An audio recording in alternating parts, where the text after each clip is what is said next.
JK24 के social media platform में आपका स्वागत है। मैं हूं मुज़्ज़मिल रजब। अभी एक देहात में हम मौजूद है जिसका नाम आपने सुना होगा और ये अगर देखा जाए ये टूरिस्ट डेस्टिनेशन पे भी आ गया है। आपको बताना चाहेंगे हम संगरवनी अंदरवली गांव में मौजूद है जो पुलवामा से कम 30 से 35 किलोमीटर की दूरी पे वाक़ा है। और कल रात और यहाँ पे जब नीट का एग्जाम जो हुआ था उसका जब रिजल्ट आया और यहाँ से भी एक बच्चे ने क्वालिफाई किया। बिल्कुल हम उसी घर में मौजूद है और आपको पहले अपने कैमरामैन से बताना चाहूंगा मैं वो घर आपको दिखाए।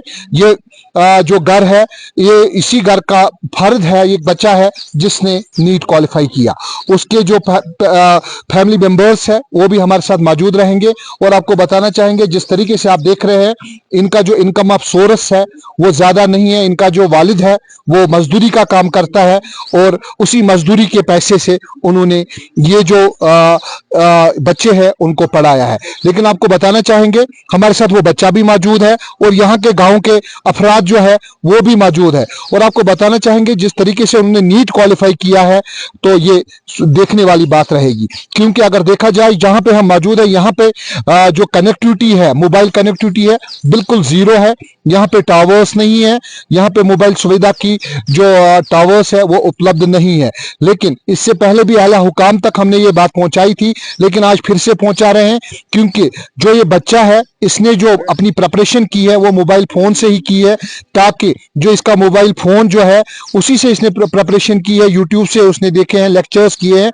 लेकिन इनका यही कहना है कि जब ये लेक्चर्स पहले नीचे से डाउनलोड करके ये लाते थे और फिर अपने घर में आराम से सुनते थे। लेकिन ये अंदरवली टूरिस्ट डेस्टिनेशन पे तो आ गया है, यहाँ पे हमने बहुत सारी स्टोरियां भी की है। लेकिन आपको बताना चाहूंगा जो यहाँ की दिक्कतें हैं वो यही है कि यहाँ पे रोड कनेक्टिविटी बिल्कुल अगर देखा जाए उस तरीके की नहीं है जिस तरीके की होनी चाहिए। लेकिन हमारे साथ वो बच्चा भी मौजूद है जिसने यहाँ से कम 2-3 किलोमीटर ये नीचे जाता था जहाँ पे नेटवर्क कनेक्टिविटी है, वहां से लेक्चर अपने मोबाइल में डाउनलोड करके लाता था, फिर यहाँ पे पढ़ता था।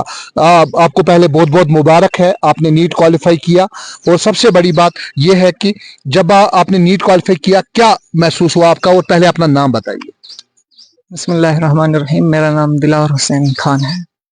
मैं संगरवानी पुलवामा से बिलोंग करता हूँ। तो कैसा महसूस हुआ जब आपका रिजल्ट निकला? जब रिजल्ट निकला तो बहुत खुश हुआ मैं, क्योंकि खुशी की बात है सर। तो हमने इसीलिए आपको बोला कि आपको बहुत बहुत मुबारक, क्योंकि आपने एक अच्छा, और इस देहात में आप रहते हैं जहाँ पे अगर देखा जाए रोड कनेक्टिविटी बहुत कम है, मोबाइल टावर यहाँ पे देखने को नहीं मिल रहे हैं, क्योंकि अगर देखा जाए यहाँ पे टावर्स नहीं है। और आपने नेट पे कैसे आपने पढ़ाई की?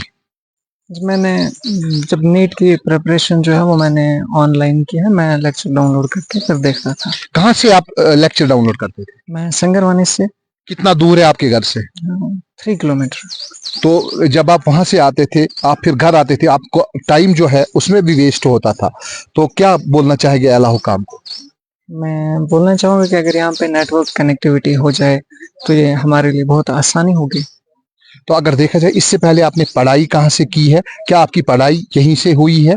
हाँ जी, मैंने अपना जो हमारे यहाँ स्कूल है गवर्नमेंट यूपीएस अंदरवाली, वहाँ से मैंने 8th तक पढ़ा है। उसके बाद हाई स्कूल संगरवानी से मैंने 10th किया है। उसके बाद अब हमारा हायर सेकेंडरी स्कूल, वहाँ से मैंने 12th किया है। तो उसके बाद किसी प्राइवेट ट्यूशन सेंटर में आपने पढ़ाई की? मैंने ऑनलाइन पढ़ा, लेकिन टेस्ट सीरीज मैंने किया है प्राइवेट इंस्टीट्यूट से। बहुत अच्छा। लेकिन आप मुझे बताइए, आप इस देहात में रहते हैं, बाकी जो यहाँ पे आपके आस पड़ोस में बच्चे रहते हैं उनके लिए क्या मैसेज रहेगी खास तौर पे? उनके लिए यही मैसेज रहेगी कि आज डिजिटल ज़माना है, इसलिए ऑनलाइन जो एजुकेशन है वो बहुत डेवलप हो चुका है। आप इसका सहारा लेके कोई भी एग्ज़ाम क्लियर कर सकते हैं। अगर आपने एग्जाम क्वालिफाई किया, आपके जो वालिद साहब है वो क्या काम करते हैं? आपके फैमिली में कौन कौन रहते हैं? और हम अपनी फैमिली के 7 मेंबर्स हैं। जो मेरे फादर है वो मजदूरी करते हैं।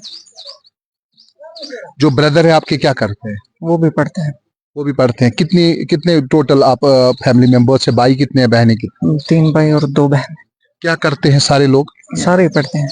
बहुत अच्छा। इनका यही कहना है जो इनका बाप है वो मजदूरी करता है, लेकिन इनको पढ़ाने में कोई कसर आगे पीछे नहीं छोड़ते हैं। लेकिन उनकी मतलब हमारी भी जिम्मेवारी बनती है कहीं पे इनकी, हम अगर चलता है तो हम भी इनकी मदद करें। हमारे साथ रियाज साहब, आपका बहुत बहुत स्वागत है। क्योंकि अगर देखा जाए हर जगह पे आप हर किसी सामाजिक काम में आगे आगे होते हैं।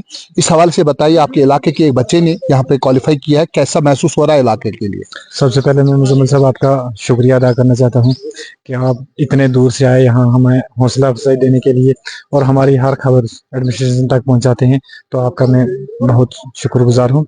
तो उसके बाद जब ये बच्चे ने बिलाल ने हमारे ने नीट क्वालिफाई किया तो बहुत खुशी आई, जबकि ये उम्मीद हमें नहीं थी। क्योंकि आप देख रहे हैं ये लास्ट गाँव है, इसमें रोड की प्रॉब्लम है, इनके घर तक पहुंचने में आपको कितनी दिक्कत आई, या इसमें नेटवर्क की प्रॉब्लम, बहुत सारी प्रॉब्लम है। आज से 2 साल पहले और ज्यादा प्रॉब्लम थे। तो इन बच्चों ने जाके वहां पे जैसे ये कह रहे थे सिंगरमनी से डाउनलोड करके लाना पड़ता था, यहाँ फिर पढ़ना पड़ता था, बहुत सारे। मैं कहता हूँ कि हर किसी बच्चे का बस नहीं है इतना करना, लेकिन इन्होंने जो हमें सबक सिखाया है ये बाकी पेरेंट के लिए या बाकी बच्चों के लिए है कि मैं कितने दूर से जाके फिर मैंने ऑनलाइन घर पे पढ़ा।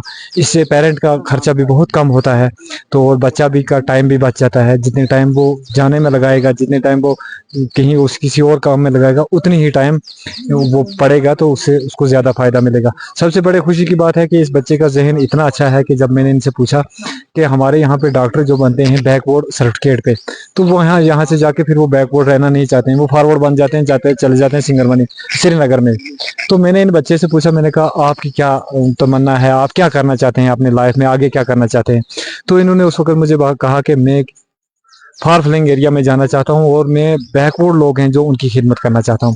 सबसे बड़ी बात है इनका, देखो कितना मुजम्मल भाई, इनका कितना जहन अच्छा है कि इन्होंने बोला कि मैं सारी जिंदगी बैकवर्ड इलाकों में गुजारना चाहता हूं, क्योंकि मैंने मुश्किलात ग्राउंड जीरो से देखी है।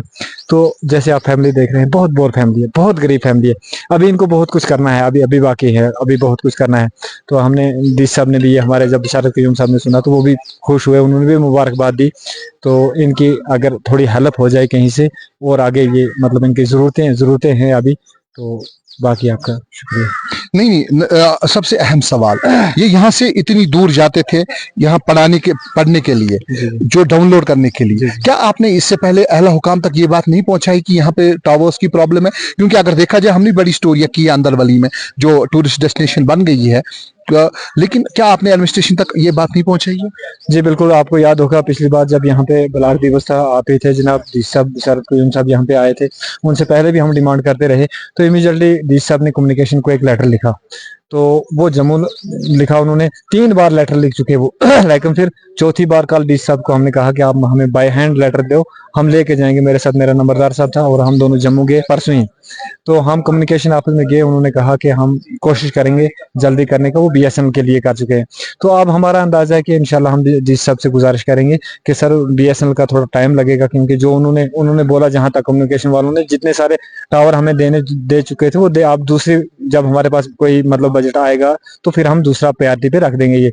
लेकिन उससे पहले अगर हम कहें कि यहाँ पे एयरटेल वालों ने मुझे कहा कि अगर डी साहब का हमारे साथ होगा तो हम यहाँ पे, क्योंकि बेसिक वजह यह है कि ये फॉरेस्ट लैंड है, तो अब उसमें भी हमारे लिए आसानी है, क्योंकि फॉरेस्ट एक्ट जो बनी है, जो स्कीम फॉरेस्ट एक्ट बनी है, उसमें हम टावर के नाम या किसी भी इंस्टीट्यूट के या स्कूल बना सकते हैं, पार्क बना सकते हैं, और हमारे कब्जे में जमीन है उसका हम बाज़ाब्ता उसका रिकॉर्ड बन सकता है। और डी साहब ने कहा कि आप कम्युनिटी क्लेम एक डालो, तो मैं वो एयरटेल के नाम कर दूंगा, और मुझे यकीन है इंशाल्लाह कि वो जल्दी इस पे काम करें। बहुत बहुत शुक्रिया आपका रियाज साहब से हम बात कर रहे थे। ये नीट का जो एग्जाम आया था, हम एक देहात में मौजूद है जिसका अंदरवली संगरवनी का एरिया जो माना जाता है, वहीं पे मौजूद है, जो पुलवामा से कम 30 से 35 किलोमीटर की दूरी पे वाक़ा है। तो हम वहीं पे मौजूद है। लेकिन आपको बताना चाहूंगा इस बच्चे ने किस तरीके से मेहनत की है, और मेहनत करके कैसे इसने नीट क्वालिफाई किया है, ये देखने वाली बात रहेगी। क्योंकि अगर देखा जाए, हर बच्चे के लिए हर कोई चीज मैसर होता है, लेकिन यहां तक नहीं पहुंचता है। लेकिन इस बच्चे ने ये नीट तो क्वालिफाई किया है, लेकिन आगे जो इसकी जो जिम्मेवारी है, या आगे जो ये एमबीबीएस के लिए जा रहा है, तो उसके लिए इसको बहुत चीजों की जरूरत पड़ेगी। तो एडमिनिस्ट्रेशन से इनकी यही गुजारिश है, ताकि हमारी भी मदद करे, ताकि हमको कोई दिक्कतें सामना ना करना पड़े। तो JK24 के लिए मुज़म्मिल, पुलवामा।